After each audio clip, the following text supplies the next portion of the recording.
Vous ne le savez peut-être pas, mais Takeshi Kitano vient de sortir un tout nouveau film, Broken Rage, sur Prime Video. Kitano, connu principalement pour ses polars violents et mélancoliques, c'était l'un des cinéastes japonais majeurs des années 90, jusqu'à remporter un Lion d'Or à Venise pour son chef-d'œuvre Hanabi. Et si Broken Rage est loin du niveau de ses plus grands films, sa structure expérimentale rappelle l'une des caractéristiques fondamentales de son cinéma.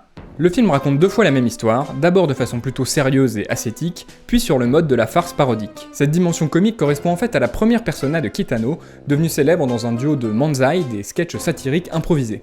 Ce n'est qu'après des rôles plus sérieux, comme dans le Furio de Nagisa Oshima, qu'il va construire ce nouveau personnage taciturne et violent, tantôt yakuza, tantôt flic hard-boiled, inspiré du cinéma de Jean-Pierre Melville.